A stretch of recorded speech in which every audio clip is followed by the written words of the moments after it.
This audio is for educational purposes only. I hope this will add light to your journey. Please share this audio to your loved ones, family and friends. Thank you. How can I forgive you? Any book on forgiveness should begin at home. I ask our children and family, Max, Aaron, Evan, Declan, Robin, Caleb, and Dad, to please forgive Michael and me for being so grossly preoccupied and unavailable these last 2 years. As we threw ourselves into this book project, we intend to work hard to earn your forgiveness by showing you how much we love you. In the years ahead, is there any activity more intimate than writing a book with your life partner? Michael, I forgive you, once again, for taking what I often believed to be an excellent, no, perfect, passage from my manuscript, and asking me to ask myself your 4 signature questions. Is this interesting? Is it important? Does it follow? Is there a way of saying it with 1 word, 1 syllable, rather than 2? I forgive you for almost always being right. As annoying as that is, it has been a wonderful collaboration, filled with intimate battles over transitions and ways to bring abstract psychological concepts down to earth. To Gail Winston, my remarkable editor at HarperCollins, thank you for your sensitive editing and good nature. To Jo Lynn Worley, my agent, thank you for your enthusiastic support and thoughtful feedback. I'm touched that both of you voluntarily subjected yourself to one of my 6-hour courses on trust and forgiveness, and appreciate your genuine interest in me and my work. My thanks as well to Christine Walsh for your patient, reliable assistance at HarperCollins. Rabbi Israel Stein of Congregation Rodef Sholom in Bridgeport, Connecticut, thank you for repeatedly meeting with Michael and me and offering us your profound wisdom and sweet encouragement. I hunted hard for a rabbi who would shake me out of my indifference, help me bind my wounds, and inspire me to live more consciously. I found that person in you. You're a gifted, original thinker, and a warm, dear friend. Forgive me for quoting you so often throughout this book. Reverend Gary Wilburn, of the First Presbyterian Church of New Canaan, Connecticut, thank you for making yourself available to me. Even though I was a total stranger to you, you generously welcomed me into your office and shared your provocative and humane thoughts about forgiveness.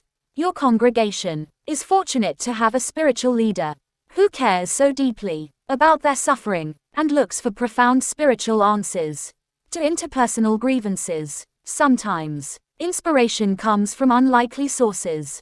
Michael and I would agree that the 2 houses we rented to complete this book provided a setting for our most productive, creative, happy moments. We want to thank Mary and Dan Maffia for letting us use their amazing house on the Cape, and Emily and Albert Foss-Brenner of Yardley, Pennsylvania, for their writer's cottage, which we occupied over Thanksgiving, and then for going way beyond the cause and insisting that we feast with them in their home for the holiday. There have been many mentors who have shaped me personally and professionally. Harriet Lerner, whom I once admired from a distance for her warm, funny, wise voice, has become a close friend who has pushed me to trust my own voice.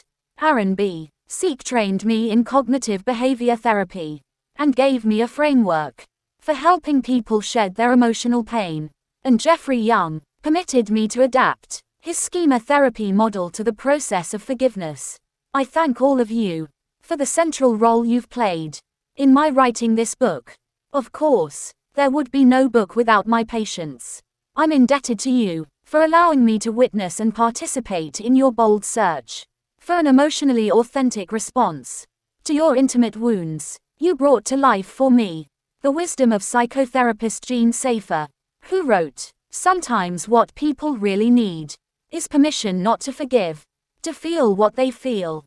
Your struggle to find a resolution that's healthy and human, one that doesn't require you to forgive an unrepentant offender, inspired me to suggest a radical alternative: acceptance. You taught me that your decision not to forgive need not foreclose resolution. It may be the step that makes it possible. You also taught me that sometimes what the hurt party really needs is permission to forgive, to reframe forgiveness as an act of courage, not desperation or self-denial. Finally, I want to thank the forgiveness experts who have laid the groundwork. It has been said that those who tend to be more open-minded tend to be more forgiving. I hope that those whose ideas I've challenged will be open-minded and forgive me and continue a dialogue with me, a search for a working model of forgiveness that serves real people seeking to survive and transcend the misery of real-life transgressions. Introduction. Is forgiveness good for you? There's a wonderful story about two kids playing in a sandbox together. One gets mad and storms off with his toy truck. As he runs to the swings nearby, he turns and cries out to his playmate, "I hate your guts, and I'm never going to talk to you again." About 10 minutes pass, and they're throwing a ball at each other, laughing, enjoying the day. As their parents observe this interaction, one father shakes his head and says to the other, with a mix of admiration and amazement, "How do kids do that? How can they be at each other's throat 1 minute and get along with each other so famously the next?" "It's easy," the other father explains. "They choose happiness over righteousness." I love this story. It's so filled with the bounty of the human spirit, with affirmation of our ability to adapt, to resolve our petty disputes, and focus on what really matters most to us in life. We are social beings who need each other, who inherently prefer to repair interpersonal ruptures than to hate or hold a grudge. Most of us want, and like, to forgive. The problem with the sandbox story is that it's about children who reconcile after an insignificant grievance. It's not about what happens between two adults when one willfully and maliciously hurts the other, and the hurt party is left to grapple with how to forgive or reconcile with the offender. That's a much more complex story. Some of us believe we have an obligation to forgive unconditionally, categorically, and that to do so is central to what it means to be a decent human being. Most of us, however, can't live up to such high moral principles, except in theory, or feel that we would compromise ourselves. If we did, we can't, and won't, just dust off an injury, pretend that nothing happened, and embrace the person who injured us, regardless of what we may have been taught. A quick, one-sided kiss and make-up response doesn't seem real or right. For genuine forgiveness to take place, we often need much more. What does it mean to forgive? Most of us have been raised on several dubious assumptions that need to be debunked. Let's look at them. Questionable assumption number 1. Forgiving is good for you. When you forgive, you get rid of the poison inside you and restore your health. When you refuse to forgive, you get sick and suffer. Forgiving has been marketed as the new mental and physical panacea, a healing balm that cures every ailment: depression, anxiety, chronic hostility, high blood pressure, heart disease, stroke, cancer, and immune deficiencies. It has also been said to repair broken hearts, broken relationships, a broken sense of self. Forgiving is the on-line remedy for the pain the offender left us with. The only way to heal the hurt he caused, writes Lewis Smedes. In the art of forgiving, my patients have taught me otherwise. Watching them recover from interpersonal injuries has shown me that you can heal yourself and clear your head of emotional sludge, resentment, rage, hurt, and shame, with or without forgiving. You can release your bitter and obsessive preoccupation with getting even. With or without forgiving, you can make peace with yourself and come to terms with what happened. With or without forgiving, and you can get back together if you choose, without selling yourself short. With or without forgiving, you can do all this for yourself and by yourself, even if the offender is unapologetic, even if he refuses to acknowledge your pain or apply a drop of salve to your wound, even if he has passed on. How can I forgive you? Shows you how. Questionable assumption number 2. Forgiving is the only spiritually and morally sound response to violation. We grow up assuming that forgiving is key to a caring, principled life. But I've learned that you don't need forgiveness to be merciful and feel empathy, even compassion, for the person who hurt you. You can see him as a flawed human being, treat him with unmerited benevolence, and try to understand why he acted the way he did, all without forgiving him. Morally and spiritually, you're no more required to forgive an unrepentant offender than you are to love him. You're free to reserve forgiveness for someone who has the fortitude to admit his culpability and the decency to help release you from the pain he has made you suffer. I would go so far as to say that you don't restore your humanity when you forgive an unapologetic offender. He restores his humanity when he works to earn your forgiveness. Questionable assumption number 3. You have only two choices: forgiving and not forgiving. Most self-help books reinforce the conventional assumption that even when the offender is unrepentant, you have only two options: forgiving and not forgiving. Forced to choose between them, you either dismiss your pain and forgive those who don't deserve it, or you say no to forgiveness and find yourself trapped in a prison of hate. For years, I listened to patients caught in this dilemma and realized that there had to be another solution. The language of forgiveness needed a vocabulary to describe what real people with real injuries do when they make peace with a person who won't apologize. As Rabbi Susan Schnorr points out, such rigid categories, forgiving and not forgiving, make a mockery of the complex continuum or resolution. In the aftermath of a betrayal, we may partially forgive, vengefully forgive, contingently forgive, not forgive, yet reconcile. We may mourn, yet not forgive, achieve understanding, yet only forgive certain parts of the betrayal, become indifferent, become detached. I began wondering, wouldn't it be wonderful if there were a way for us to release all the hate and hurt bundled up inside us, enjoy all the physical and mental health benefits of forgiveness, and live a just and humane life, all without having to forgive a recalcitrant offender? Isn't there something between the all too warm fuzziness of forgiving and the impenetrable coldness of not forgiving? Something that says, you don't have to hate the offender or exact a pound of flesh, but you don't have to forgive him either.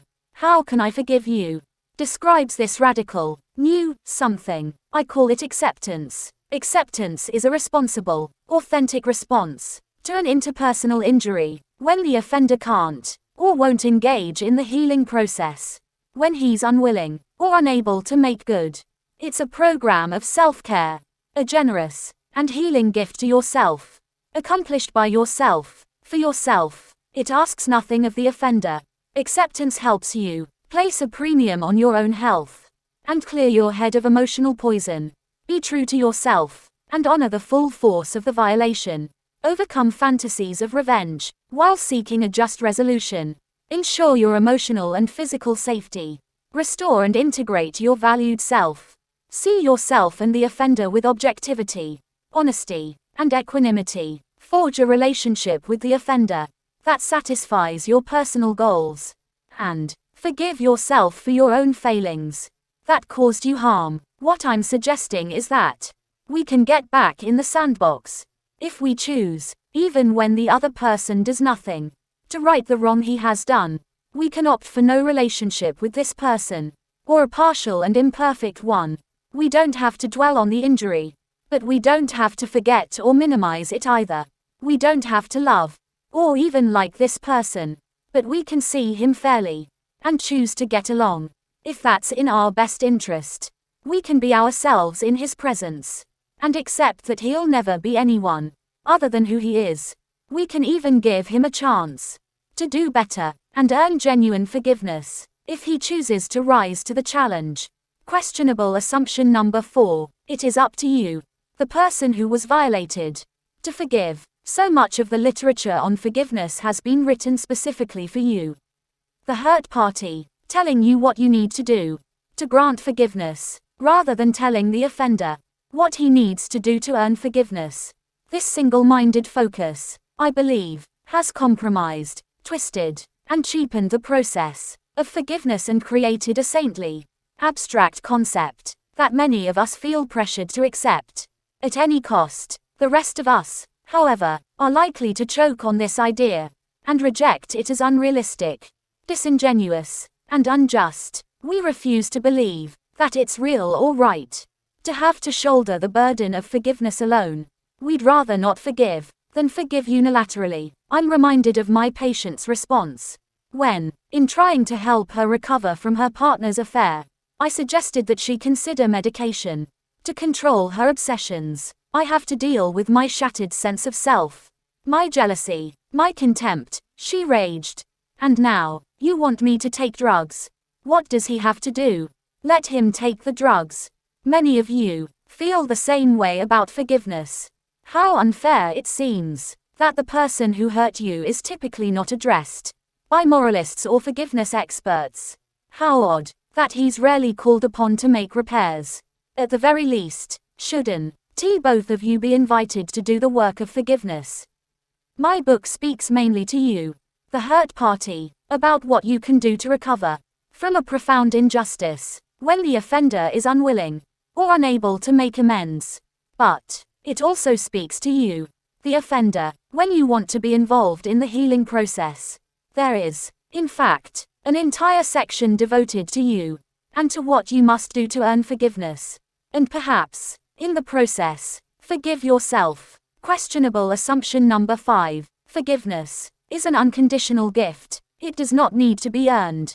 The idea that you, the hurt party, should gift the offender your forgiveness, even when he's unapologetic and undeserving, is rooted in Christian ethics.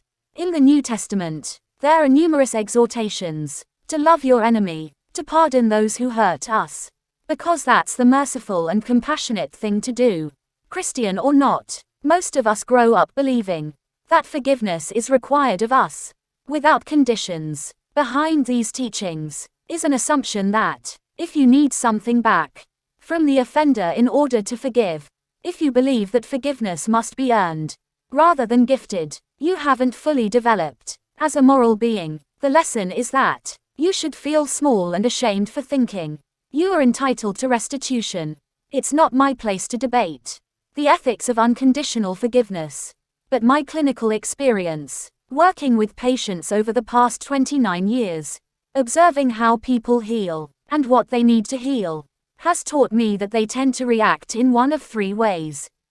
They reject the idea that when you forgive, you ask for nothing in return, and then turn their back on forgiveness because it seems so skewed in favor of the offender. They subscribe to the religious concept of forgiveness and gift it to an unworthy offender, but then feel unresolved, perhaps even cheated or compromised. They say that they subscribe to the ideal of forgiveness, but then, when presented with a real-life situation, they refuse to forgive. I've noticed that, whatever their reaction, people struggle to forgive in a way that allows them to maintain a sense of integrity and self-worth, and that they would like support, not just from a higher power, but from the offender himself. The popular notion that they're somehow inferior or undeveloped because they want the offender to address the chaos he has inflicted on their life is particularly damaging to those who lack a healthy sense of entitlement. These are people who forgive too cheaply. For those with a stronger sense of themselves, the idea of forgiving unilaterally and unconditionally often seems misguided, a kind of self-sacrifice or self-immolation. As I've said, you can choose by and for yourself to release an unrepentant offender from your hatred and your desire to harm him. You can gift him your goodwill. You can work to see him objectively, fairly, even compassionately. You can accept him and ask nothing of him. But if you're going to offer him what I call genuine forgiveness, he's going to have to pay a price and join you in an intimate dance. In this unconventional approach to forgiveness, a hard-won transaction takes place as the two of you redress the injury together. Forgiveness is no gratuitous gift from the heart. It must be earned as you, the offender, perform costly, humbling, heartfelt acts of repair. You, the hurt party, create opportunities for him to come forward and make good. Questionable assumption number 6. We all know how to forgive, if only we open our hearts. Forgiveness will flow. Most self-help books talk abstractly and inspirationally about forgiveness as a moral gift, a desire of the heart, a quality of life, but leave you wondering what exactly it means and how to make it happen. Often, forgiveness is defined in such lofty, absolute terms that people can't grasp it, so they throw up their hands instead and conclude, it takes a person with a big heart to forgive, bigger than mine, or they feel compelled to embrace the concept and make some meaningless, robotic gesture of goodwill. The concept of forgiveness carries a heavy weight, more than it can bear. It means so many things to so many people who consider it from different frames of reference, from academicians, influenced by grand theological teachings, to secular researchers, trying to reduce abstruse concepts into manageable, bite-size units that can be studied in laboratory settings. What has evolved is a mishmash of concepts that often do nothing more than confuse and pressure those who are seeking relief from suffering. What is missing is a concrete, down-to-earth vision of forgiveness, one that is human and attainable. I've had the opportunity to observe people firsthand in my clinical practice and to witness their struggles to forgive and be forgiven. The model I developed has grown organically as I've listened to and observed how real people heal after real interpersonal injuries. The examples you will read ring true because they are true. Questionable assumption number 7. Self-forgiveness doesn't require you, the offender, to make amends to the person you harmed. It's a gift to yourself. The topic of self-forgiveness takes us deep into uncharted waters. Advocates of self-forgiveness often describe it as an internal act, an offering of compassion and love that allows you to feel better about the wrong you inflicted on others. As I define it, self-forgiveness, like genuine forgiveness, is not a free gift to yourself, nor is it a process that goes on privately within your mind. I believe that for self-forgiveness to be substantive, heartfelt, and genuine, it must be earned. If you, the offender, want to forgive yourself, you must acknowledge your wrong and make amends directly to the person you harmed. If that's not possible, you must perform other acts of repentance and restitution that in effect speak out against your offense and demonstrate your commitment not to repeat it. Self-forgiveness is not something you do just to make yourself feel better.